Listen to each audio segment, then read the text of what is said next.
Good morning and welcome to today's Wilson Center discussion, Winning the Human Race Against Time, a conversation with His Royal Highness Prince Hassan bin Talal of Jordan, with our President and CEO, Ambassador Mark Green. West Asia and North Africa is in a race against time.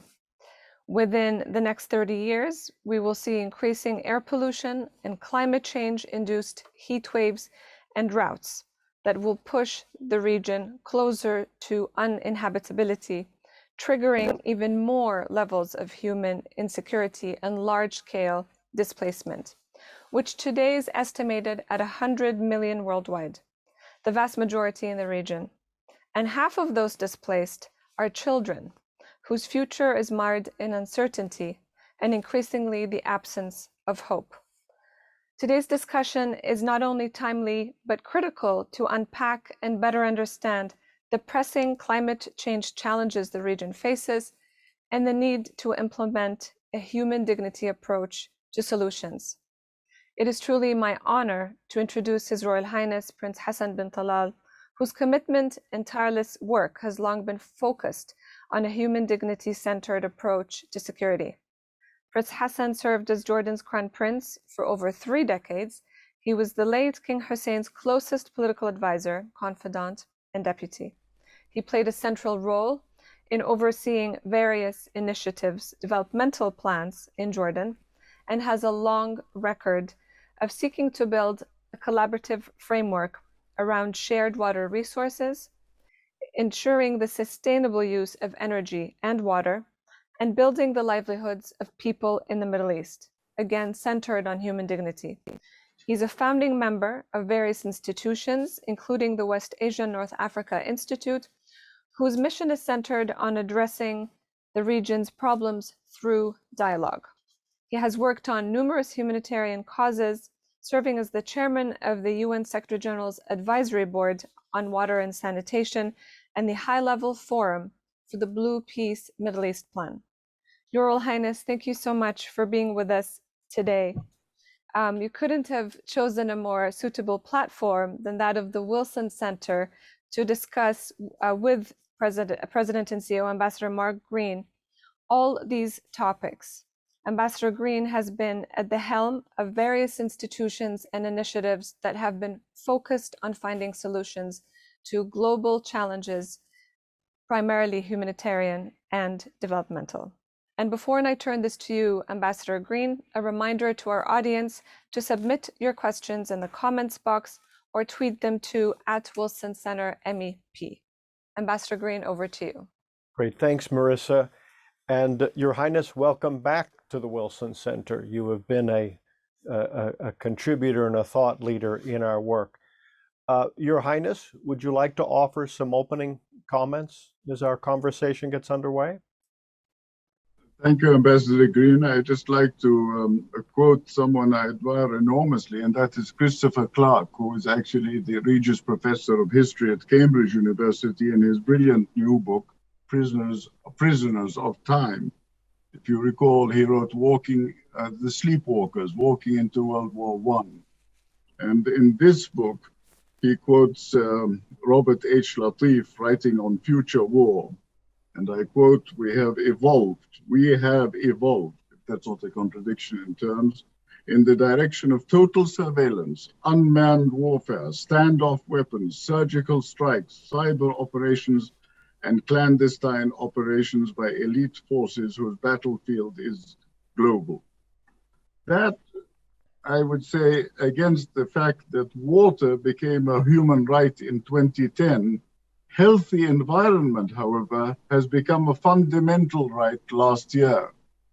And all of that against the fact that we hear in these wonderful meetings on how steps are being taken, not least of all the G7 meeting, to put a cap on Russian oil supplies, and in expectation, as we all know, of increased fuel and gas coming from this region in which I live, living as I do in a country which is in the middle between oil and gas on the one side and waterways and petroleum pipelines on the other.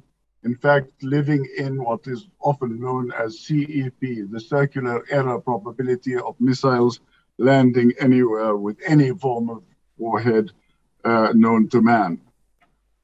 All of that, if I may, Ambassador, with the following fact in mind, that the pledges made at COP26 to the global north, rejecting the global south proposal for a finance facility to address climate change loss and damage, and instead favoring a 3-year Glasgow dialogue to discuss funding arrangements, a conference where wealthy governments pledged a total of $960 million, an amount far below the annual $70 billion in developing countries, where that figure is the very least we think we need now, which could rise to $300 billion a year by 2030, according to the United Nations.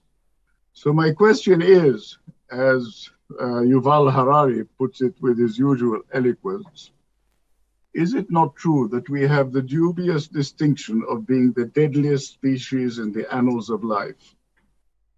Everything to arm to the teeth and destroy our planet, and nothing to maintain the confidence and the trust of the men, women, and children dying as we speak in temperatures that go beyond 50 degrees Celsius in East Africa, and indeed in our so-called Levant and Middle East region, Southwest Asian region, if you will. So I would like to say that it's an extremely depressing picture. There is progress being made, but the progress I seek in our conversation is to commit ourselves to move from humiliation to dignity, to human dignity, for a future of global solidarity. Thank you. Your Highness, very thoughtful. We appreciate those thoughts and comments. As I mentioned, this is not your first time speaking to the Wilson Center, nor contributing to the Wilson Center. Back in March, you wrote a very moving piece called Civilization and Its Discontents, The Price of Human Dignity. In fact, I invite everyone who's tuning in today to go to the wilsoncenter.org/MEP, part of our website, and they can see your contribution for itself. But if I may, I'd like to read something that you wrote. It touches upon what you've just discussed, but perhaps you can flesh it out for us a little bit more. You wrote that civilization has not been doing very well as an organizing principle lately. The idea of joint action, a defining feature of any community, when confronted with the realities of climate change, of the swelling numbers of the forcibly displaced, and the globe's many frozen conflicts. In other words, we're not doing very well right now in collaboration to take these challenges on. What are your thoughts on how we can get past politics and self-interest to truly collaborate as a civilization to take these challenges on? Well, let me take the word civilization a step further. There is nothing cultural about globalization that I can identify. So when we speak about globalization, I refer to the founder of the term geopolitics, I believe, the late Sir Halford John Mackinder, who founded the London School of Economics. And he asserted that whoever commands Afro-Eurasia, or the world island, as he called it, commands the world. And that was in reference to precisely the region from the Baltic to the Black Sea to the Indian Ocean that is today in the eye of the storm. It is a reference to a region as a historical site of entanglement and critical intercontinental gateway from east to west or west to east. And indeed from north to south as new horizons are being explored in Africa. But the world island becoming a focal point of climate change is not a civilizational issue. It's not a civilizational message until the culture of preventative action is adopted by us all. We all read the narrative, but in effect, we continue to plunge from one humanitarian crisis, man against man, man against nature, man-made disasters, armed conflict, and especially because international cooperation is lacking. So what civilization is it that brings us together?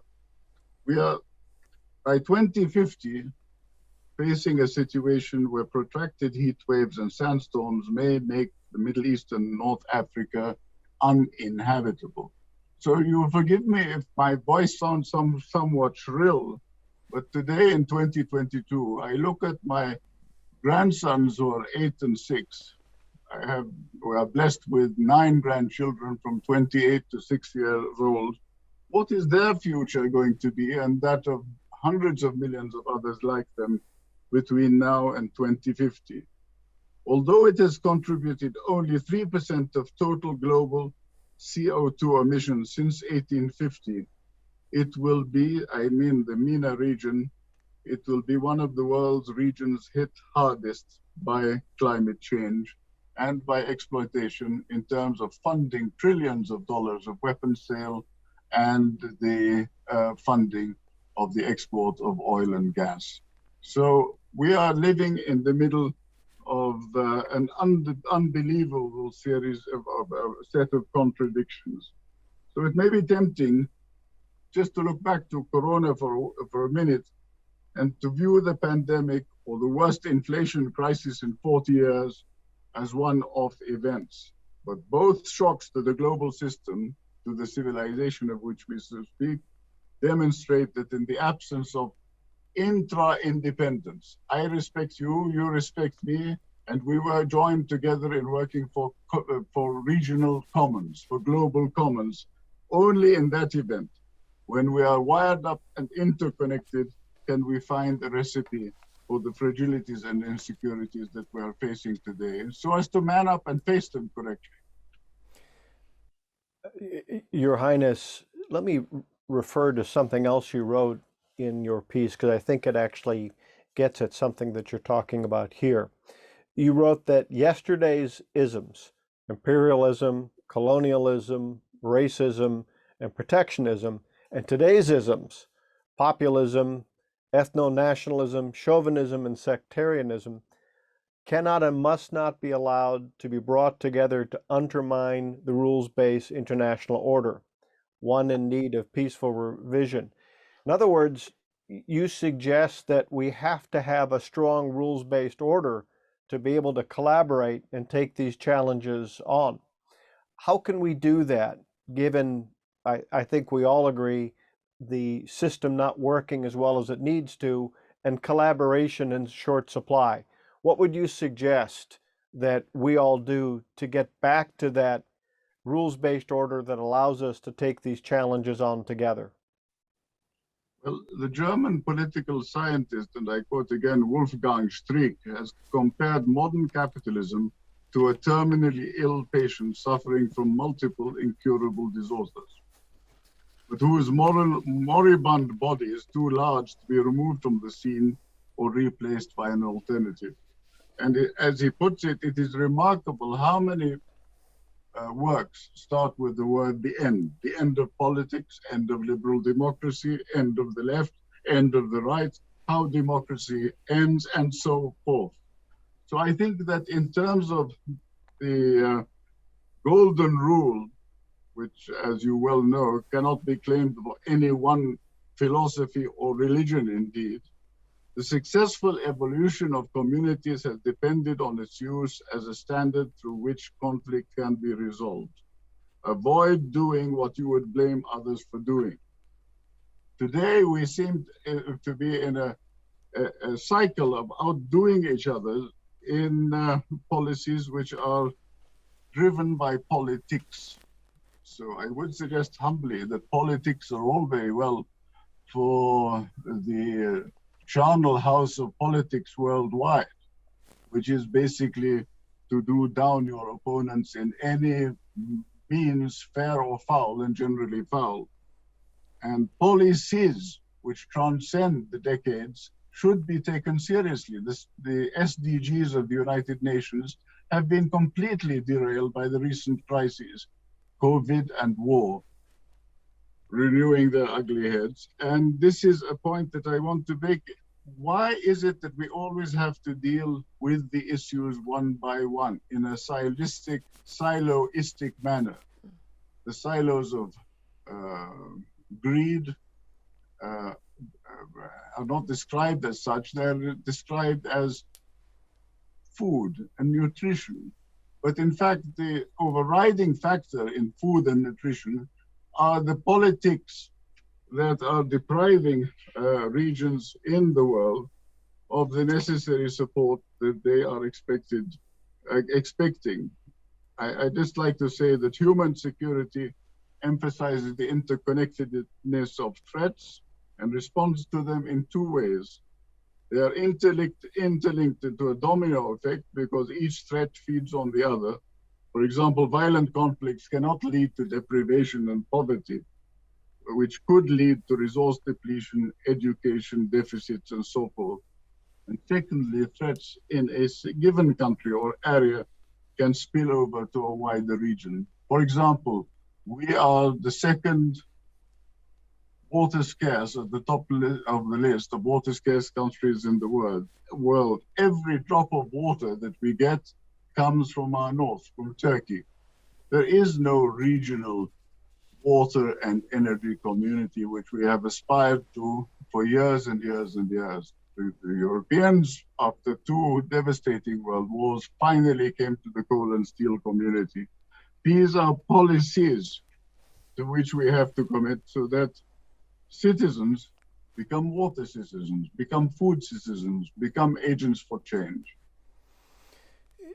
Your Highness, you make reference to the SDGs. In your article, you also point out that the UN Charter itself was a spirit of collaboration, and then you point out how far we have strayed from that in terms of working together. In your article, you wrote, I'm quoting, "The time has come for a redefining of the conduct of our relations with one another, whether as individuals, corporations, or nation states, and of our relations with our planet Earth." So part of what you're pointing to is that in the past we have collaborated, but we have strayed a long ways from the spirit of those collaborations. Is that what you see? Well, it was Einstein and Bertrand Russell, if I recall, who pleaded in 1955, remember your humanity, forget the rest. So what I see exactly is that the UN, with the recently formed, in relative terms, Human Rights Council and Human Rights Initiative, should take it a step further and talk about a law for humanitarian peace, for peace, rather than in peace, because the latter doesn't exist. And while over 20 million people a year are internally displaced by extreme weather disasters over the last 10 years, 80% of those displaced live in my continent, in Asia, home to over a third of the world's poorest people. I cannot honestly suggest to you that with the even more reprehensible, if you will, of 2021 and 2022, I believe November and March, an estimated 241 million doses of anti-COVID were disposed of by G7 countries because they were hoarded and allowed to expire. And here you are, G7, concluding your meetings to speak about putting NATO on full alert, and God knows where that is going to take us. So I don't really see a balance of offensive thinking, defensive thinking, whatever the military would like to call it, and an understanding of the major challenges that the world faces today, which are rooted in the political inability to reform international institutions, that is to say, make them more focused international norms with ethical standards, and in a way, developing guarantees for growth, dignity, and stability for the majority of humanity. It is human dignity that is today suffering from the third world debt crisis, revealing the rot at the heart of the global economy. Your Highness, before we turn it to our audience for some questions, I'd like to pick on something that you said, but also look ahead and really go back to your country and your region. So the region is one of unique contrast. In so many ways, it's the oldest region in the world in terms of civilization, and yet it's the youngest demographically. So as we talk about the challenges that we find ourselves confronting, how can the restless youth who are out there be part of the answer to conflicts and some of these broader challenges that you point to, climate and displacement? How can we do a better job of reaching out and harnessing the energy and the idealism of young people? The young people are being attracted by two poles at the moment. One is the result of their achievement in good schooling, which still exists in large parts of this region. We were at the top of the list, but we started exporting talent to the Gulf initially in the 70s and 80s, last decades. And I called for a labor compensatory facility, no severance pay, identification by the ILO of what exactly the drawing effect of the Gulf would be in terms of years and requirements. Now, of course, many of our best and the brightest are being paid dignified salaries in the Gulf. And it is obviously to me, when I go to the Fontainebleau, the School of Good Governance in Paris, I ask them, when will you return? That is to say, to Jordanians and Arabs. They say only when the criteria is what we know rather than whom we know. So part of the problem is us, that we are still incestuous in our appointment policies and all the rest of it. And partly is the international community, which is taking, as we know, the best of the migrants from different parts of the world and offering them safe haven and through passage. But I think that the time is going to come where we simply have to rely on those in the exodus, and possibly with means like this, establish a communication, in longitudinal communication with people wherever they may be. Young people in our MENA region, you're right, are over 110 million people, 400 million people in the MENA region. And I just want to say that in terms of our own traditional institutions, such as zakat, which is another form of effective altruism, that we should start investing in the most vulnerable groups, and that is obviously the young and their right to job opportunities. So I would emphasize the importance of youth, particularly of women, who are better educated than the men and yet still are lagging behind for so-called traditional reasons. And I think the time to talk about the future is based entirely on the contribution of our 124 million young people, over a quarter of the whole population. But the burden of war goes beyond public health, long-term impacts, including the destruction of the environment, ecosystem, the obliteration of livelihoods. Look at what's happened to Syria, look at what's happening in Yemen, look at what's happening in Lebanon, in Iraq. The Arab Middle East is the Levant, where the sun should be rising. Almost a third of children and adolescents require humanitarian assistance. You can help us in humanizing the statistics, in developing an international Peace Corps of interns, of counterparts who can work with our young in addressing the incalculable harm to individuals, especially families in towns, cities, and regions where entire countries are on a physical, social, emotional, and economic helter-skelter. So I would like to suggest that seemingly never-ending conflicts and the impact of COVID-19 means that the mental health of our young people is also at stake. And nobody considers anything other than mouthing the letters, PTSD, when speaking about soldiers returning. But what about the continuous bombing of children?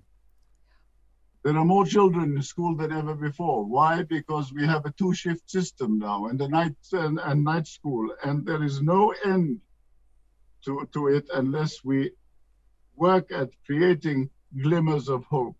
Improving our youth's physical, mental, and social well-being requires prioritization of their vocational capacities. And I thank the United Nations development community for working hand in hand with us in terms of the Syrian refugees in particular.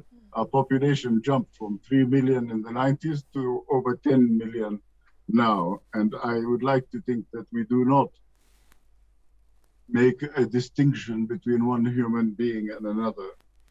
Nevertheless, we must understand that sustainability does not have to come at the cost of social and economic progress. We have to talk about a developmental approach rather than a vulnerability approach alone. I can discuss that in greater detail if and when you so wish. Thank you. Your Highness, thank you for that very frank answer and very, very impressive.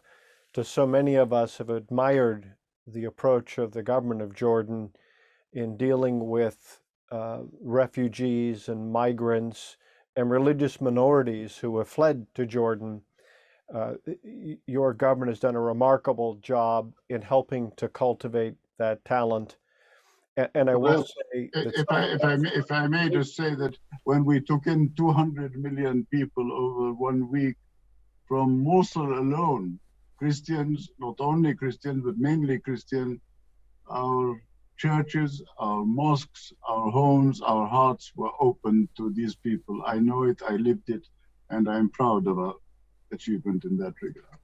If I may say respectfully, you should be proud. When I had the opportunity at my last visit to Jordan, I saw some of the work that was being done, and I must say that Jordan has been a leader globally in working to respect those regardless of where they come from, and also the human dignity that is at the heart of the work that you're doing. So on behalf of the audience, I would like to thank you. Marissa, I'm going to turn it to you. Do we have some questions from the audience? We do. We have a number of questions, Your Royal Highness, so I'll read the first one out. In light of current water security in the region, and specifically in Jordan, how do you see transboundary water cooperation between different countries? And do you anticipate that political sensitivities will allow transboundary water cooperation that might help reaching win-win deals? I thank you for reminding me that water basin management, the Tigris and the Euphrates, for example, has been a subject of deep concern to a Jordanian-based initiative in conjunction with, among others, the University of Manchester in England, where we're looking at the downstream, as I said, of those Turkish headwaters, and talking about the zoning, which would include municipal and industrial, agricultural, and of course, all the methods of desalinating and, of course, conserving water resources. In terms of Jordan, Jordan is a country that has a story. If we overlook the Great African Rift Valley, which is an extension of what starts in East Africa and goes all the way up to the borders or within the borders of Turkey. I have always asked, is it not possible to heal the rift? And obviously, there's a subscript to that because nations have occupied other nations. The security situation is at risk, but mainly because of the inequities that exist between the haves and the have-nots, the haves of water and power and the have-nots. And the ability to create joint efforts in terms of saving, for example, the Dead Sea means not only phosphate, potash, and downstream products being developed jointly in the region to the benefit and the employment of people, but also the agricultural achievements becoming more sophisticated in terms of markets. Much of the water in the West Bank now serves the coastal littoral. And of course, I don't want to refer to names because this is not what I regard as a political interview. But I want to say that the Oslo Agreement did not come within the context of a vision. All of the agreements basically talk about a plethora of projects, but they don't talk about regional development to create the conditions suitable for peace and to involve and recruit and enable citizens to participate. I've always referred to the beautiful achievement of the Bodensee, the Lake of Constance between former Second World War participants, Germany, Austria, but of course Switzerland. And the water is owned by the people of 300 towns. If we can think laterally, joined up handwriting, water means motivating people towards conservation and development of water, we can do something. But as you say, the situation is dire at the moment, and particularly in the summer, I think that what we have to do is to make a better effort to look at the essentials. And I just like to suggest that the Social Progress Index in Jordan is one that cannot be reviewed in its totality without looking at the Syrian question, which after all led to the Palestine question historically. I'm talking about 1919, and before that, the Arab Nahda movement, which centered around the Arab revolt, if you will, or the Arab Renaissance movement, without understanding that water is an essential solution to man-made catastrophes on a global scale that threaten we spoke about civilization earlier, our very existence. So I just want to make it clear that collective security and the greatest threat to global security, as Parry has put it, is climate change, and it is not merely an environmental problem. It is a problem, one, of vulnerability, two, of development, three, coping and security, four, of statelessness. When you have people of different nationalities, we have 54 nationalities in Jordan seeking occupation, international conflict, which visits us from time to time, and the toing and froing in the Middle East at the moment is, of course, directly triggered by the cost of post-9/11 wars in Iraq, Afghanistan, Pakistan, Syria, and elsewhere, where more than $8 trillion have been spent, the vast bulk of which was spent on kinetic military action, intelligence gathering, and drone strikes, and only a tiny fraction went towards prevention. So I would like to suggest that the disaster of water means the disaster of the loss of tradition, a tradition of hospitality, a tradition of love thy neighbor. We know each other well enough to love our neighbors, but we end up losing our traditions. And I'd like to quote Hannah Arendt, who once said that the loss of tradition does not at all entail a loss of the past. People like me and dinosaurs are regarded as those who live in the past. But for tradition and past, please accept that these are not the same. As believers in tradition on one side and believers in progress on the other, would have us believe. We stand and fall by our shortcomings or by our recognition of human worth. So thank you for the question, my listener. Thank you, Your Royal Highness. Another question from the audience. Demographers suggest there will be 2 billion more people by 2050. To provide the increase in humanity, the world will need new approaches to food, to water, and healthcare.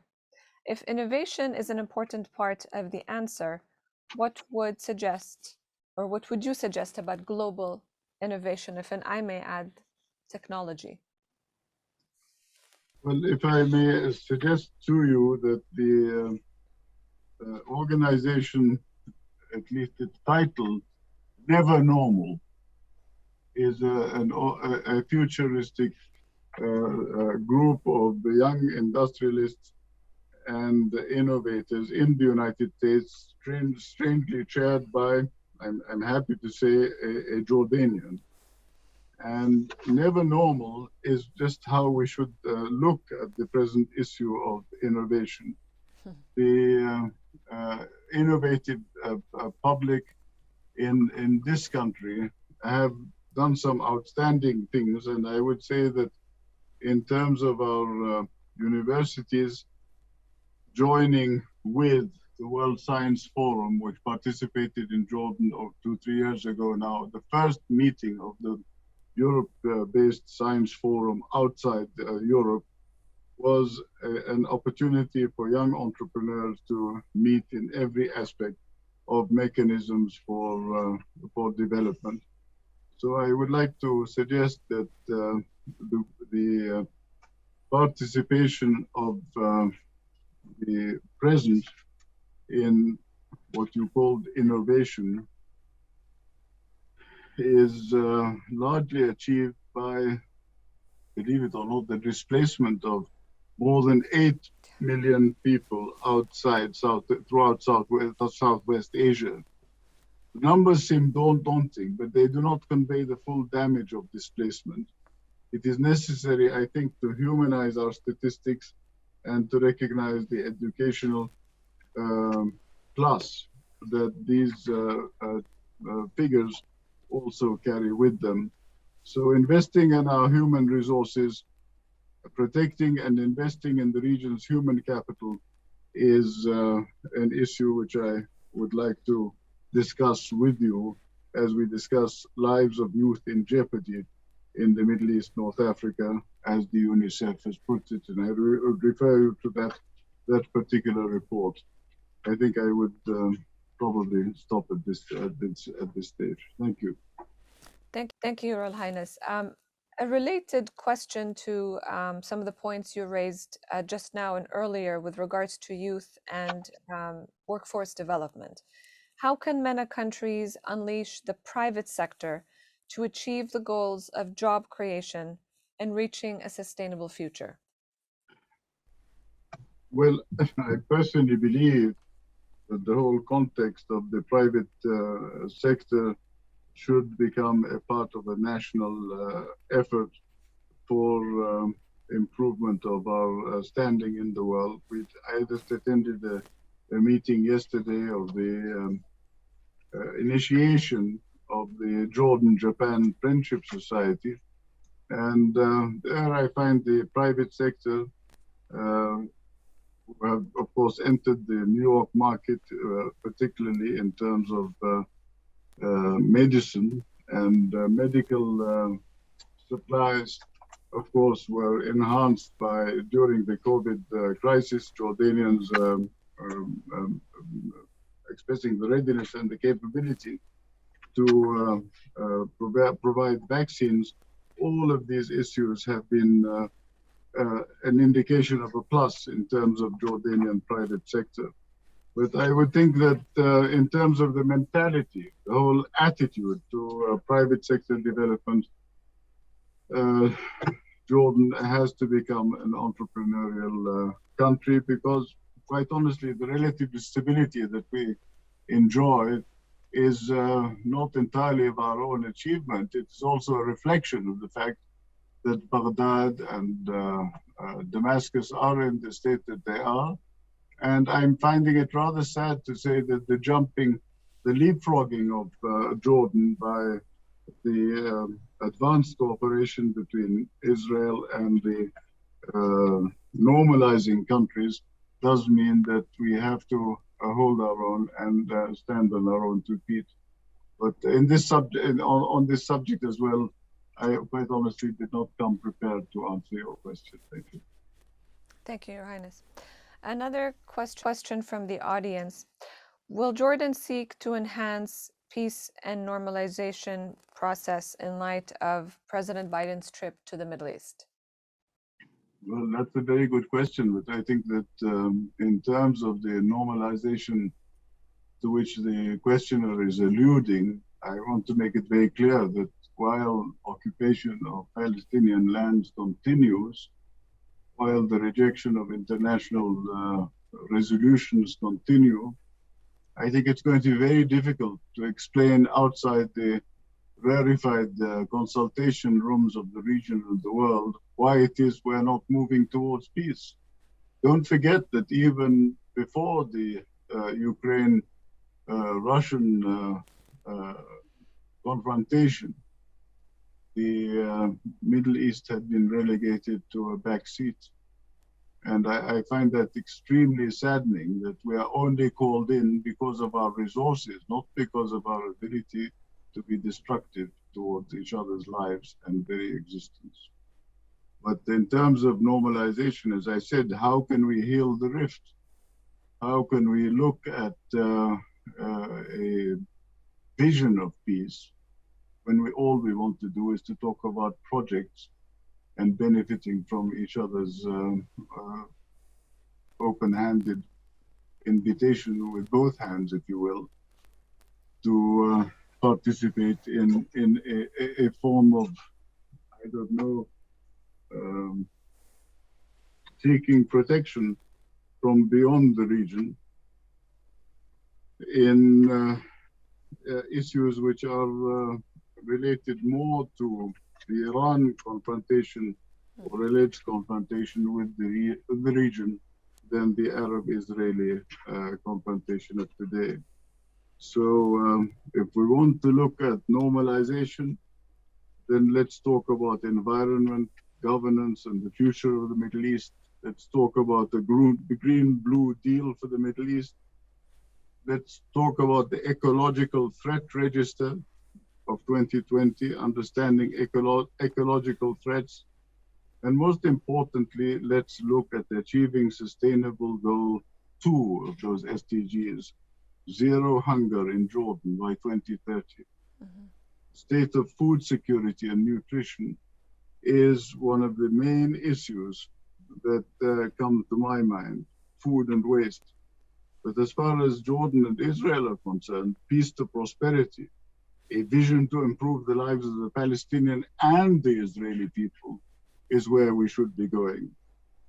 As for Jerusalem, from past divisions to a shared future, I think that is an issue which should focus centrally on the management of holy space in Jerusalem. And there is where I think the representatives of the world religions should try to avoid conflict on an annual basis, as they have succeeded in other parts of the world. Northern Ireland comes to mind, the containment of endemic conflict. As for the next 2 decades and Israel, I wonder whether we have anyone to talk to. They have had so many elections. I think it was 5 in 3 years.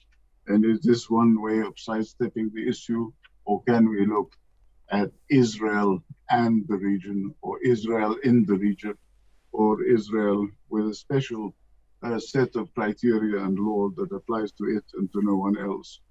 So we are always responding, and I think that compounding our misfortunes politically, economically, you asked me about young people and entrepreneurship, it means changes in poverty since the outset of this COVID-19 on Syrian refugees and host communities. The ongoing conflict in the Kurdistan region of Iraq, and of course the conflict in Lebanon. And a regional overall strategic review is required, rather than going and doing it piecemeal behind closed doors. I think we have to discuss the issues as themes, the dynamic of refugee returns. And before my Israeli commentators jump on the bandwagon, what about Syrian refugees and their migration intentions? Mm-hmm. So I would suggest that normalization goes beyond security and fighting against and supplying weapons, but it focuses centrally on cultural affinities. So one visit by a head of state, however well intended, is not going to achieve cultural affinity unless the question is one of conversation and good listening. Thank you. Thank you, Royal Highness. And back to another climate-focused question. Can shared climate risks create an opportunity to enhance climate resilience beyond political borders? To what extent can cooperation in environmental issues, except for water, benefit societies and build trust at the political levels across the MENA region? Well, I would say yes and no. I mean, let me put it this way. The report, which is published in December 2020, that probably has fueled some of these questions in a certain aspect. The green-blue deal for the Middle East, as it was described, put forward a blueprint for positive interdependence in terms of the water and energy sectors of Jordan, Israel, and Palestine. This was not a report that had been discussed. It was not a concept that had evolved. It was not a report to which technicians had applied themselves. It was a major initiative that took place, and noting that Israel and Palestine are planning on raising their renewable energy target to 30% and 10% respectively by 2030, but that Israel lacks the necessary 50,000 dunams of land and Palestine the funds to do so. So a study was commissioned by an environmental group, and of course, assisting the Arab world in meeting the challenges is an issue which, of course, finds great favor in terms of international funding. But I would like to suggest that if we're talking about by 2050, Jordan's GDP would increase by 3 to 4%, with total revenue flows allowing Jordan to purchase desalinated water as quantities fully covering its own water needs, and still be left with $1 billion annually. So I would suggest that basically what we're saying is a policy paradigm that prioritizes solvable final status issues such as water is the only way to go. Track 2, of course, sometimes is more positive than track 1 it can afford to be. But at the same time, when you present the track 2 report, people say it's premature, it's premature.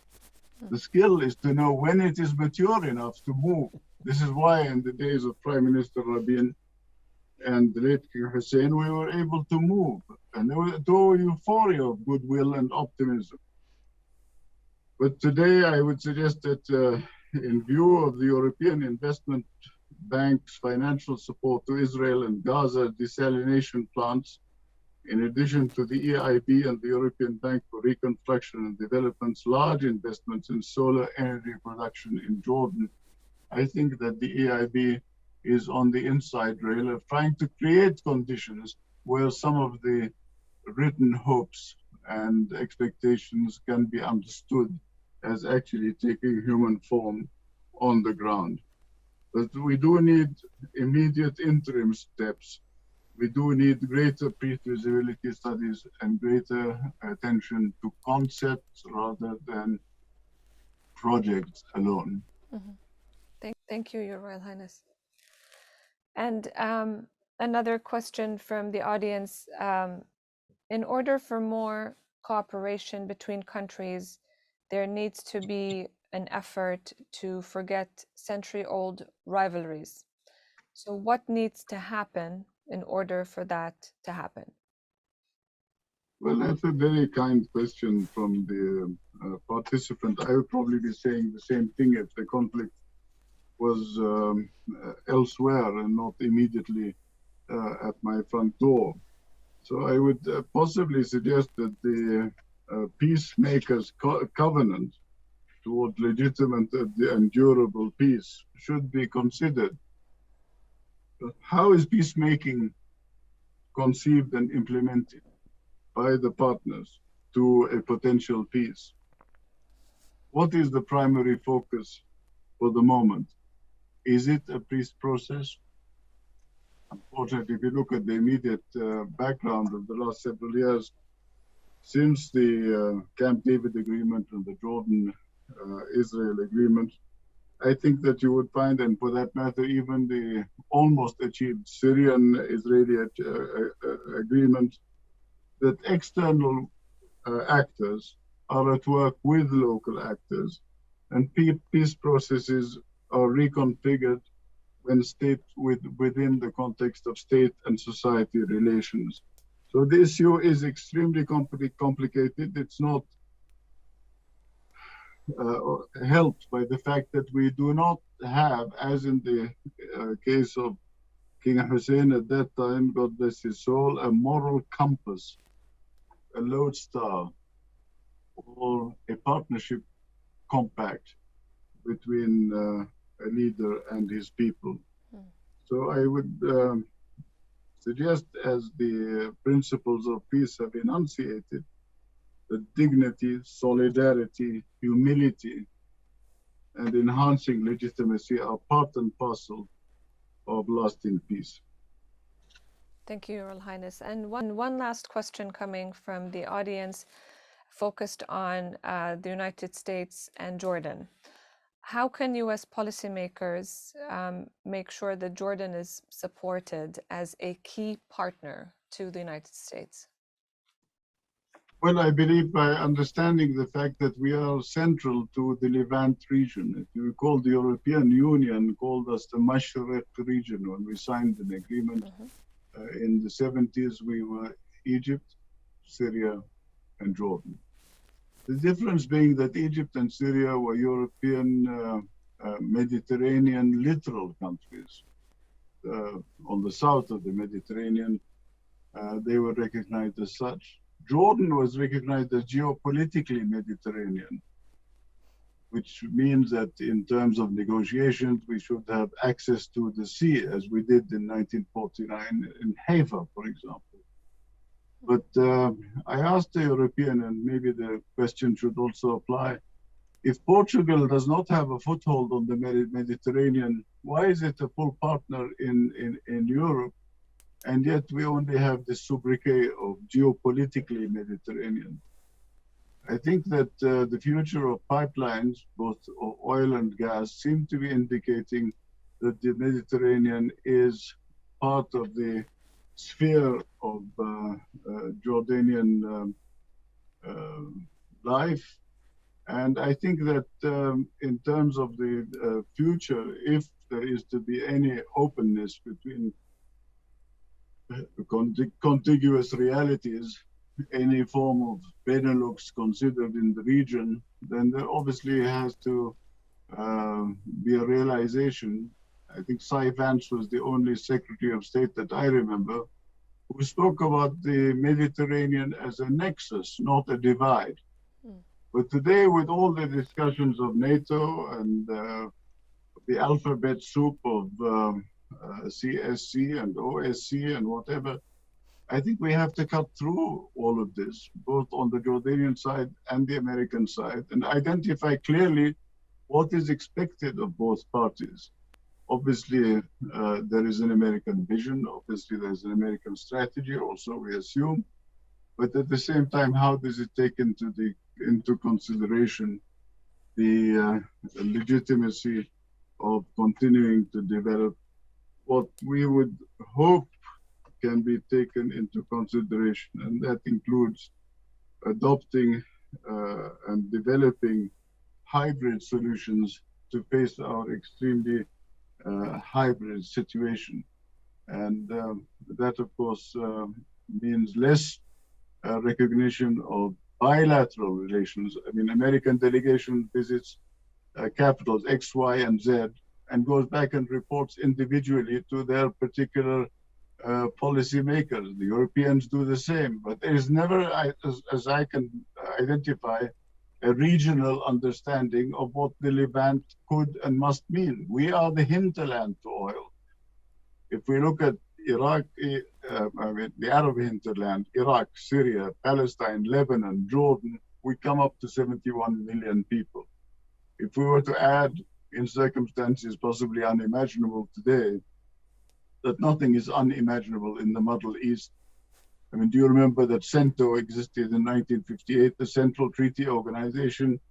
Southeast Asia had CETO, and these included the participation of Iran, Pakistan, straddling as Pakistan does South Asia and Southwest Asia, Turkey, Iraq, and for a short time in the Baghdad Pact, Jordan. We paid the price for that.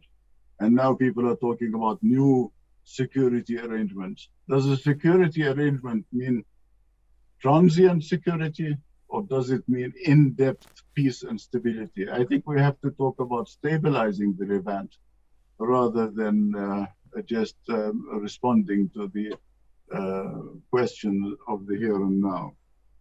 The weakening of multilateralism is, if I can put it to you, mirrored in the strengthening of hyper-nationalism in many countries.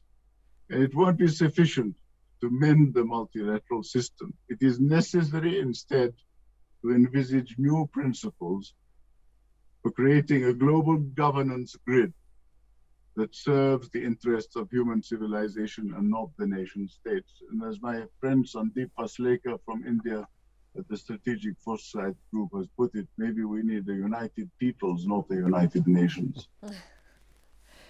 Thank you very much, Your Royal Highness. Over to you, Ambassador Green. Thanks, Marissa. Thank you, Your Royal Highness. This has been a remarkably fruitful discussion, I think. I think His Royal Highness has made it clear to all of us his view, which I personally agree with, that we're at a crossroads moment. He's helped us to understand some of the key decision points, including displacement, food and water security, conflict, all made more desperate in some ways by changing climate and its fallout. But what he has urged is that we not be project-based in our response, but relationship-focused, that we focus on human dignity, and we focus on, and if I may say, I particularly liked his term, positive interdependence, if we're going to meet these challenges. I would ask our audience to go to the wilsoncenter.org/MEP website, and you can see more of His Royal Highness's thoughts in his very good contribution, Civilization and Its Discontents, and also the Wilson Quarterly, and the essay by King Abdullah that talks about humanity in motion, human displacement, what Jordan has faced and what Jordan is taking on. Your Royal Highness, thank you so much for being with the Wilson Center again. We very much appreciate your thoughts at this important moment in history. Thank you. Looking forward to meeting you personally at some stage, and thank you both so much for having me. Thank you so much, Your Royal Highness. Okay, I don't think we're live anymore. Thank you so much, Sumu al-Amir.